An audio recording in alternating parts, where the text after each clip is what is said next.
about research updates in arrhythmia, clinical and basic science, and I whispered in her ear that she is the last thing standing between us and lunch. So she knows. And we're actually half an hour behind. So as I get set up here, I may be going quickly, a little bit more quickly, because I don't want to get in the way of you. But just real quickly to help me, I don't really, if you want to close your eyes so you don't want to, but is anybody here? I know we got long QT, I know we got unknowns, I know we have CPVT. Brugada? Okay. ARVD? Okay. So good. We can kind of focus on the ones that are... Too fast because we want to hear your really important talk. Sorry. Okay, hold on.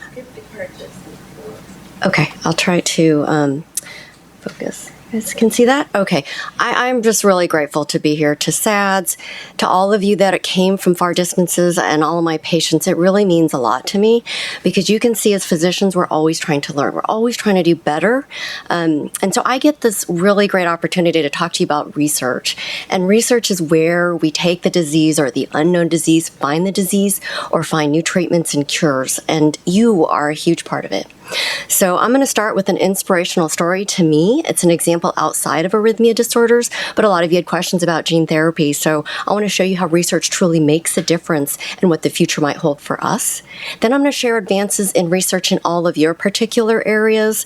There is a lot of research going on, so I only highlight a few points in each of your different diseases.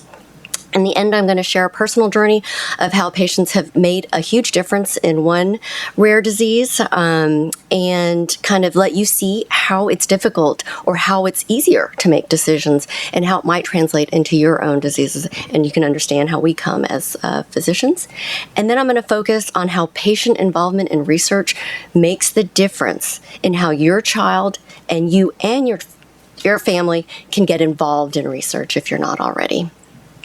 All right, really quick question. How many of you are part of a registry or natural history study? Oh, okay. How many of you know what a retrospective or prospective study is? How many of you know what an IPSC is? And how many of you know about the clinical trials out there right now? Yeah, all right. Now, as we go, these are some of the things I'm going to talk about. So this is Arya Singh. Arya is a baby, and this is her father, Dinakar. And Dinakar was my husband's roommate. So they are family friends. This is a family, Dinakar and Lauren, and this is Arya growing up. She was diagnosed as a baby with SMA, or spinal muscular atrophy. Her parents started the foundation for SMA, and it is because of them that they have SMA is now on the newborn screen. It never was. They also funded all of the drug testing, and they now have gene therapy for SMA. She is one of the first recipients, and there's an article, you can look it up, and she talks about what it's like to have a rare disease and what it's like to be in a clinical trial. She was in her first at 10 years and then at 17 years. And she talks about how being part of research also influenced my life because it helped me understand the mark I want to make on the world. It has really been a blessing in disguise. This is Arya today. So I met Arya back kind of more in that picture. She struggled. She was worried about getting illnesses because she couldn't cough. She'd get pneumonia. And this is her today. She doesn't do that. She just graduated. She's the first in a wheelchair to graduate from Yale. She graduated summa cum laude, just like her dad. And she was awarded numerous awards. She's gone on to Princeton to get her MPH to work more. And so I think this is a really nice story of how things can come around. But now I want to kind of go back to the roots. Well, how did we even get to that point? So let's start. First of all, you've got a disease, right? Each of you have different diseases, and sometimes it's known and sometimes it's unknown. That unknown disease, well, what do we do about that? Well, there is gene sequencing that can help us identify these new diseases, and I'll give you one example a little bit later on. Known diseases, well, these are the ones we know a little bit more. We're going to talk a little bit more today. Number one, we have medical review or review studies. That means that every time you go into a medical office, we're taking notes, we're doing your chart notes. Well, we might be able to go backwards That's retrospective. So you can see my little guy with that means retrospective. We're going to go back and look at the records. Those records depend on what you said and how well it was all documented. So you might see me or your doctor trying to get everything in that is important. But it's also harder because those are way back. And if we didn't record it, it might not be part of the research. Those are the mass majority of studies, particularly in rare disease. Other ones are patient registries. So these are actual registries. There's one for long QT. There's ones for CPVT. The SADS website has them, or you can come and talk to us so we can get you involved. These registries get lots of you together. So instead of being one disease here or there in different places, we put you all together and then we try to find answers. These studies can both be retrospective, so we look behind, but we also can look forward. And those are more powerful because we get more up-to-date information.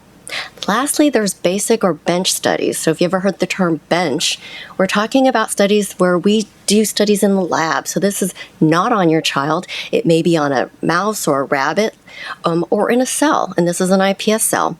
And this is important because all of this comes together to determine what meds. Why are you on flecainide? Why are you on Nadolol? This is where the information comes from. Why do we use a device in some, not the other? It comes from these studies. Gene therapy is now coming as a combination of basic and patient research. And that's what I mean by translational studies. We're going to take the information or the studies that you share with us, then we're going to take it into the basic lab, into the mice, so we don't have to do experiments on your kids. And then what we learn, we want to bring back to the bedside, to you. And that might be why your doctor might switch you to a new medication or say, don't do this device. Personalized medicine, Andrew already talked about, but really focusing on not only what the research is telling us about the whole disease, but how do we tailor it to your child? So how does this all get done? I just want to bring it back. Number one, most of it is on just MD time. On the weekends and the night evenings, most of us don't get paid to do this. We don't, our jobs don't cover it. So we're doing it on our own. So it takes time and it takes a lot of patience and it takes patient numbers. And that can be hard when you're in a small center and you might only see one or two. And that's why it's important to kind of get all the information together. Number two, funding always helps. So you heard Dr. Brule talk about advocacy, where we don't have as much funding here. You heard Dr. Ackerman talk about, well, we don't have the ability to give $100,000. So that means that researchers have to go and find funding from the NIH or other sources. And that's hard. So that's why we might not be as far as we are. But some of the funded studies or those doctors who are doing it, that is why we are progressing. But those are some limitations, why it might not be going faster. So I want to talk about the IPS. I said, how many of you know what it is? Andrew briefly talked about it, but I think it's an important thing because it's going to keep coming up. So we have lots of mice studies out there. We can do studies on mice, but your kid is not a mouse, right? I don't know that drug that works in the mouse is going to work in your child or in you as an adult. So it's important that we took a model that better represents you. And so that's what an iPSC is doing. This is my patient Zoe. And what we can do is we can take Zoe's blood, we draw her blood, or we take a little piece of her skin. And each of those cells that we made, well, they came from somewhere. They all started from a stem cell, right? So we can actually put factors onto Zoe's blood or Zoe's cells, revert it back to the stem cell stage. And now that it can be any cell it wants to be. We put factors on and we can make it a heart cell, we can make it a brain cell. And we can do studies on that cell. Instead of giving Zoe all of those medications or seeing what's going on, we do it in a dish. We can test hundreds of drugs rather than in Zoe, each one at a time. And so that's what an iPS cell is. We can make many different cells. Here we typically make heart cells, but it does take patients to volunteer and be part of this, and it takes a lot of money. So now what I want to do is give you some examples directly of research that's going on. So let's start long QT, and I'm just going to tell you that sometimes research depends on how much funding and how common your disease is. Long QT is 1 in 2,000. In a city of 4.5 million, just in Houston, there's a lot more long QT around than some of our other diseases.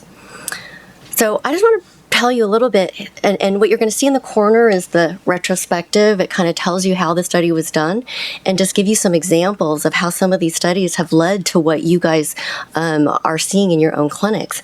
So in 2012, this is about treatment. In 2012, Dr. Ackerman and his team led a study, and several other papers came out in 2014 and 2021, and what they were looking at is what beta blockers are the best. Are there different beta blockers that are the best? And what you can see in the original study, it said don't use propranolol. In the next two studies, it said propranolol is okay. What's the difference? The difference is numbers. So Dr. Ackerman knows what he's doing, but he only had 382 patients at that time. Subsequent studies were able to collect a lot more patients together and then figure out that actually propranolol is good. And these studies over the years, after collecting a lot of data, have actually found us some answers. Nadolol is very effective, particularly if you have long QT2. You probably are on it. Avoid metoprolol. So these are where the studies come from and why you're on certain medications if you have long QT. Okay, so let's talk about sports. We already talked a lot about this, but I just want to put a plug in that this was research that came from both retrospective and forward prospective studies, looking at patients with long QT syndrome and whether or not they could participate in sports. When I first started, you could not. Thanks to Dr. Ackerman and many researchers out there, the 2015 guidelines changed so that it now, with shared decision making, with consultation with your physician, with the right equipment, with the right treatment, and the right assessment, your child can probably play sports. Not everybody, but this is long QT syndrome, and that is a huge step forward. It is, and Dr. Ackerman's this is the start of where we are now letting hypertrophic cardiomyopathy and other diseases start to play sports. It is going to vary based on your disease, and you need to talk, if you, like, for example, if you have CPVT. It's not a no, but it's a shared decision-making process. What about gene therapy? You guys already heard about it, and Andrew already talked about it. But in long QT, I think this is the bomb, right? You guys have all heard it's still new, but just to kind of reiterate for those of you who really need to get this picture in your head, what in the world are they doing? So your gene, you talked about your recipe. You have your gene. Well, you make a defective protein. So you make one normal protein sometimes, and you make one abnormal protein, and that causes your long QT syndrome, that abnormal protein being there. So what's the approach? Well, we're going to give you a virus. Well, what do viruses do? They infect your cells, right? So this virus is going to get injected into you. It's going to infect. It's only going to, in this case, infect your heart cells, really. And it's going to knock out, it's a special protein, and it's going to knock out the messenger recipe. So now, it doesn't matter. You're not going to make any of your, whether it's good or bad, you're not going to make it because this is going to knock it out. Then there's this little strand inside that virus. It's going to come in and make the normal protein. So all your body's going to see, nothing of your long QT gene, doesn't matter what your variant is or what mutation is, it's going to knock it out and give you a good one. So that's gene therapy. That's the premise behind his approach, and he's shown it in long QT 1 and 2. So they're actually going through the different trials, and you kind of heard it's in the beginning stages, but it's really promising. It's exciting. What about CPVT? Okay, so CPVT, I'm just going to give you a little background. I started in 2002 at Boston, and I saw my first CPVT patient in 2006. Then I moved all the way across the country and took my first job at Stanford. And then the good Dr. Kim recruited me to Houston. And I'm going to tell you, at that time, I kept seeing CPVT patients. And it was that group of patients that I said, I don't know how to do any better. I don't know what the answers are for them. And that's what made me move and come here. Because there was a lab here that was studying CPVT. And besides the fact that this is an amazing center, they had the genetics resources, and that's why I'm here. So I came here to really look at CPVT, and I'm going to tell you, in 16 years since I first started, a lot has changed. So for me, and in CPVT, there is a protein in your heart that's defective, okay? And it's kind of like, for you, there's got to be a balance. And if you think about it this way, for those of you that have a typical CPVT, most of you here, that protein is just overworking. It's excessive. It's releasing too much. Okay? And that's what we thought CPVT was. And then just this past year, we realized, wait a second, there's another group of patients, they look different. And when we really looked at it, turns out that this ranitidine receptor, well, it's not maybe that it's not working too much. It's not working enough. It's lost its function. And those patients have a completely different disease. It's called CRDS. We didn't know that 16 years ago. But this is how we're learning. And this is all from studies, retrospective studies, and a registry. And then just this past year, thanks to some of you sitting in this room, what we realize is there's another form of CPVT.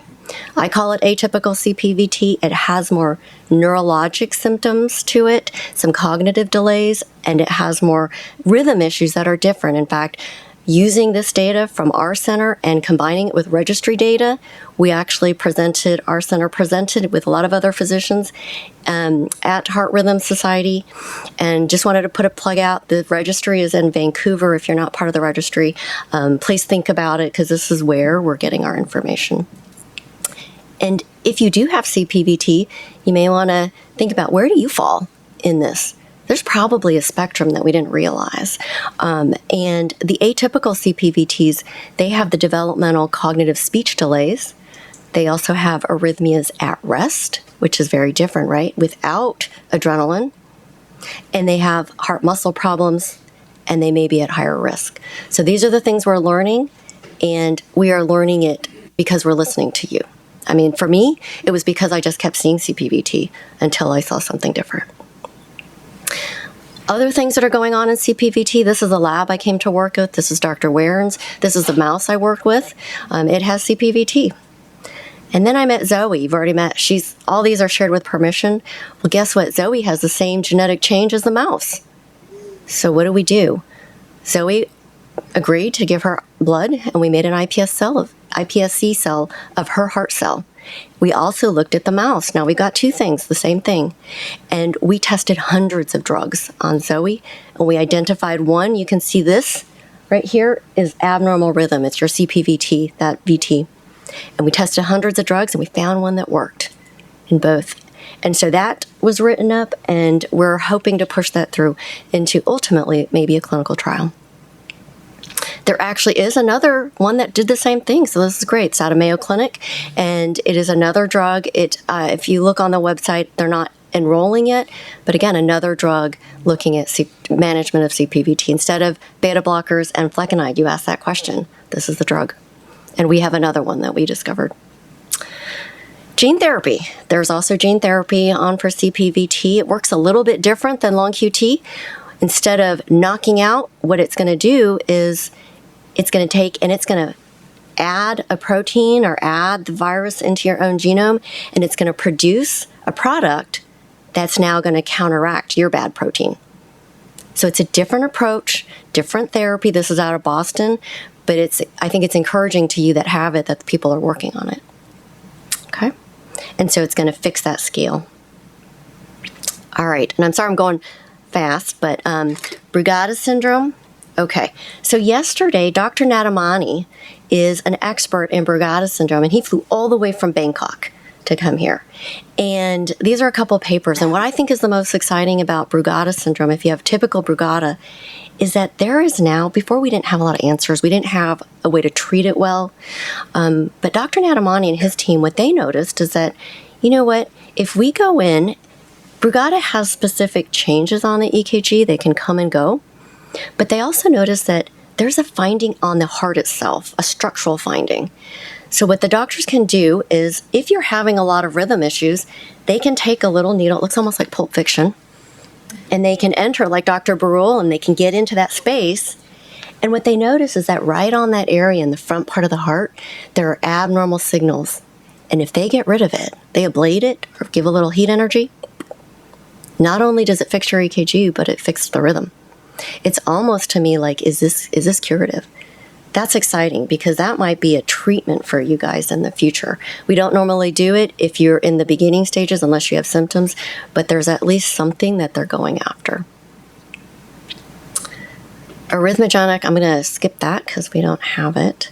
And then what I want to do is, and we can have questions later, but what I want to do is just explain to you, for those of you, and I think this is kind of regardless of what disease you have, kind of how patients make a difference and how do we figure things out. So this is an example of Tango 2. And in 2014, this family came to me. They had lost their 2 children, 2 boys. And they had another child and they didn't know what to do. Is my child going to die? And so they had an unknown disease. And that's really frustrating because you go through lots of testing. You go through all kinds of genetic testing and no one has an answer for you. What do you do? So at this center, also at Mayo Clinic, at several centers, this is what we focus on. And this is what I've been funded to do. Number 1, look at diseases that are already known and try to get more information about it. Number 2, take unknown diseases and find out what it is. What's the disease? And we were able to here with sequencing identify the gene for this. And so in 2016, these families who had no idea what they were dealing with and losing their children, Tango 2 deficiency disorder came on the books. And the function of Tango 2 still remains unknown, so we still are in a mystery. But we worked with Harvard, and we've actually put in our statistics and been able to identify, well, how many people does it affect? And according to the statistics, it could be up to at least 8,000 worldwide. And 1 in 500 in the general population is a carrier for this disease, and 1 in 300 if you're non-Finnish and you're Caucasian. So we're learning a lot. This just happened in the last couple of years. These children, unlike most of yours, do have more symptoms. They have difficulty walking. They have difficulty talking. I'm not going to show you all the videos, but you can see the 24-year-old patient of mine. She's quite affected.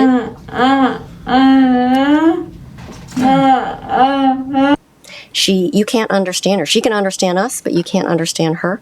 And she has a hard time walking. She's mostly in a wheelchair. There's lots of misdiagnosis for this, but the kids age from 0 to 45. So it's out there. So what do you do? Also, what's really interesting is that these kids all of a sudden, with illness or without eating, they can all of a sudden just not be able to walk well, okay? And they will fall over and then they can't get up. Here's a girl, can't get up. And she can't get off the floor, she's so weak. If she rests, she'll be back up and she can start running again. But if she doesn't, she can get very, very, very, very ill and it can be life-threatening. And so this can be very difficult for physicians. So if you've had questions and your physicians don't know, well, it's hard if you've only had one. You need to get many more people together and we realize, well, this is a high risk of death. When these kids come in, they were dying over 70% of the time. They were dying. And in 2018, I admitted my first Tango 2. And the reason that I think my child survived, and I call her my child because I think all of you as your kids as my children, but the reason that this patient survived is because we listened. We went through all the old medical records. This is what we're doing with all of your charts, whether it's CPVT or long QT or ARVD or Brugada. We're going back and we're saying what worked and what didn't work. And we used what worked, and I used it on this patient and he survived. And so that was written up. That's a retrospective study. I talk about patients being advocates. Patient families have gotten together to advocate, and this is our team here and lots of different patients. I just mean that there's kids worldwide, that we have families here today. But the other thing is, and when I think you mentioned, well, what about my antibiotics? And does this make sense? And go to your doctor and say, does this make sense? And it was because of this study when I went to talk to each family and I said, please tell me your stories. Let me listen to you. And what we noticed is that you already noticed this other patient, but other kids were doing really well. Actually, not many, only 2. And you can see this girl has no symptoms at all. So why is that? That's what we have to pay attention to. Why does your child have this and this child not? Whether it's this disease or yours, I think we as physicians and researchers need to pay attention to this. And what we noticed, and just as this is an example, is that vitamins were making a difference. In this particular disease, if it wasn't for talking to the families, we wouldn't know that. But maybe there's something else that you guys are doing or that we could do to make better. Similar, we took the same disease, we made iPS cells, and we tested the iPS cells and their heart rhythm, and we're able to test the treatments on the cells. And this is just a difference. This child and a child who's had vitamins early. Oops. Seth, can you skip count fives for me? Walk. And he can talk and he can do math. So the difference, and this is only in a couple years. So this is a little bit more in-depth, kind of, again, families coming together, 80 families worldwide, and just talking to me, or talking to researchers, getting together and paying attention. I just use this as an example. Your question was, and I saved it, do you keep an ICD in? If I told you that everybody on vitamins so far, nobody's had a crisis. Nobody's had another event. I actually don't put an ICD in my patients. Dr. Ackerman talked about things evolve, things change. You got to learn from research. You got to learn from what you're hearing and maybe make changes as we go along. So I'll talk to you a little bit more, but you'll know that everything I talk to you about comes only because, and like what Dr. Kim said, data. We're not going to do anything without data. And you guys are helping us. So I just want to mention, how do you get involved? You may already be contributing. Being at centers like this, being at conferences, talk to your physician about any ongoing studies, enroll in registries, get on the SADS website if you have the ability to fund researchers that are doing the work. Online, there's a website to look at clinical trials, but we're not exactly there yet. So I give this to you as a reference. But it's a place that hopefully we will all be able to go to soon. But I think the place that kind of puts it all together for you is the SADS website. So it's a great resource. And this is just an example of their site. Kind of gives you different registry avenues and how you can get involved in different studies that are going on. I just wanted to give you background and how do we even get to this point, right? And who are the difference makers? Yes, it's the researchers, but the data is coming from you as families. So these are just some examples. That's my Tango 2 family. You already met the Denneker Singh family, making a difference at SMA, making a difference in Tango 2. And this is actually my daughter's first friend, a little baby I met in baby class, and they've made a difference in NGLY 1. So their family. So again, I really bring it back to you guys and helping us help you and your children. So I'm sorry I went really fast. I want to get you to lunch, but if you want me to go back and answer any questions, I'm happy to. Sorry. All right. You guys ready for lunch? Oh, yes. All right. Well, thank you for coming.